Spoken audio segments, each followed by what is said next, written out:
तो आइए आज हम फिर √5 एक अपरिमेय संख्या इसको प्रूव करते हैं। हम पिछले 2 क्लासों में हम √3 और √7 का अपरिमेय संख्या प्रूव करना सीखे हैं, उसी प्रकार इसको भी हम प्रूव करेंगे। तो आइए हम बनाते हैं, इस को प्रूफ करते हैं। तो देखिए, हम सिद्ध कीजिए कि √5 एक अपरिमेय संख्या है। तो आप लोगों को हम बताए हैं कि जब अपरिमेय संख्या पूछे तो इसके अपोजिट मान लिया जाता है। तो अपोजिट इसका क्या होता है? परिमेय संख्या। तो मान लेते हैं कि हम मान लेते हैं कि माना कि √5 एक परिमेय संख्या, अपरिमेय पूछा है तो हम परिमेय संख्या मान लेते हैं। परिमेय संख्या है, तो परिमेय संख्या है तो p/q के बराबर होता है। तो √5 बराबर p/q। p एंड q पूर्णांक होता है,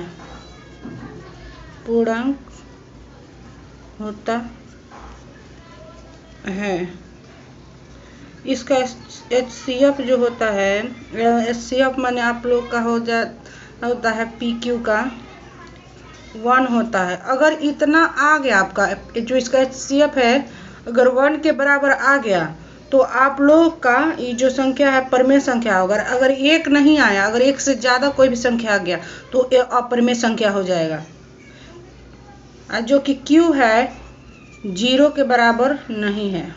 तो आइए हम इसको प्रूव करते हैं। तो हम ले लेते हैं √5/1 p बराबर p/q। तो हम दोनों साइड वर्ग करते हैं, दोनों तरफ वर्ग करने पर तो √5/1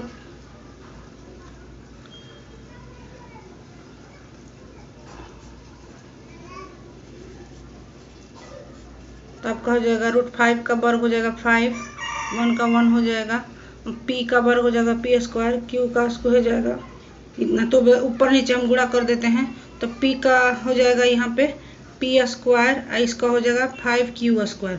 या तो आप यहाँ ऐसे भी वर्क कर सकते हैं, नहीं तो आप यहाँ पे पहले इसको सॉल्व कर दीजिए, क्रॉस मल्टीप्लाई जैसे हमने यहाँ किया वो करके आप वर्क कीजिए, जैसे भी कीजिए आपको।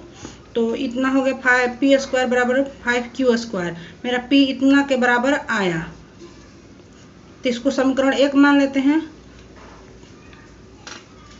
जो कि चूंकि जो है p²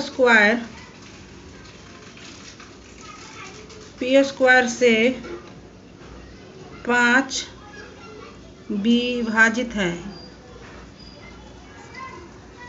एक बात और देखिए, जैसे कि हम 5² बराबर 25 होता है, तो 5 बराबर भी तो 25 से डिवाइड होगा ना, 5² से भी डिवाइड हो जा रहा है 25, 5 से भी डिवाइड होगा, तो यहाँ पे भी तो लिख सकते हैं p से भी तो डिवाइड हो सकता है, p भी 5 से विभाजित है।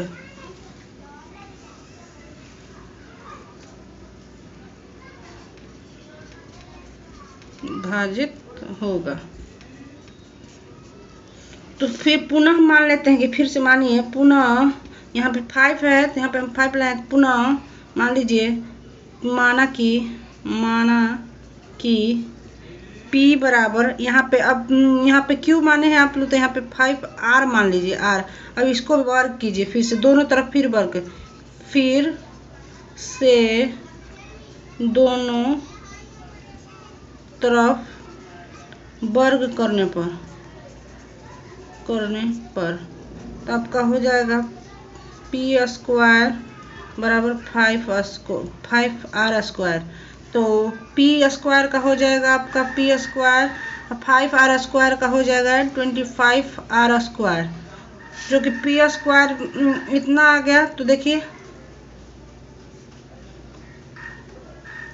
p² बराबर यहाँ पे दिया है 5q²।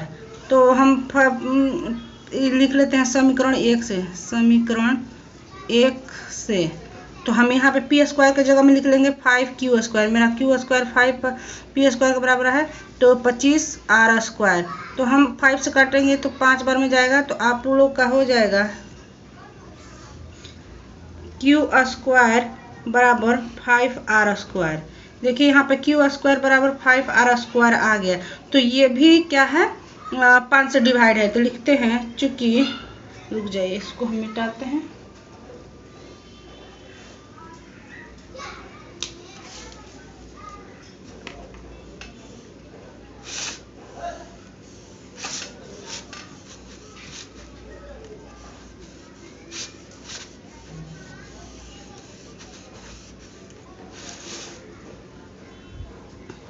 तो देखिए क्यू स्क्वायर बराबर मेरा 5r² आ गया। तो मैं चूंकि क्यू स्क्वायर से 5 जो 5 है विभाजित है, इसलिए क्यू भी 5 से विभाजित होगा।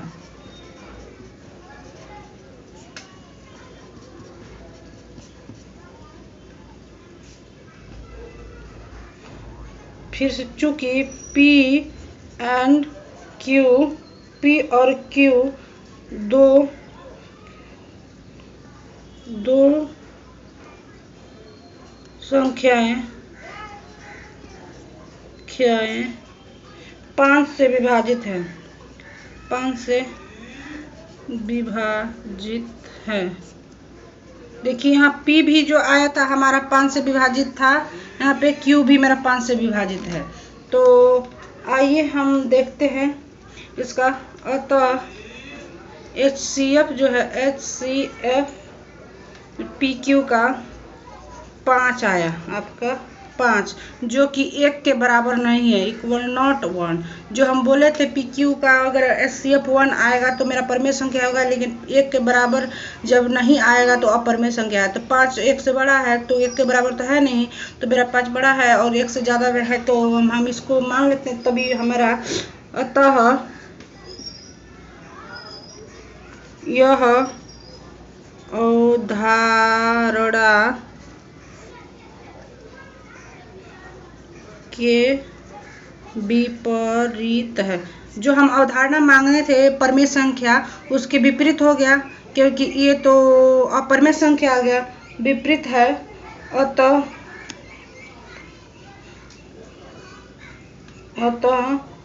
हमने जो माना था वह गलत है, जो हमने परमेय संख्या माना था वो गलत है।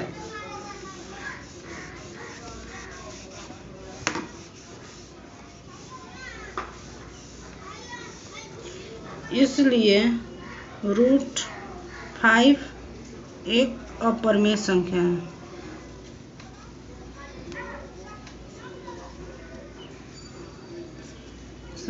है। आपका प्रूफ हो गया। देखिए आप लोग को हमारा चैनल पसंद आया है, हमारा पढ़ाया हुआ जो पसंद आया है, तो आप लोग हमारे चैनल को सब्सक्राइब कीजिए, लाइक कमेंट और शेयर कीजिए।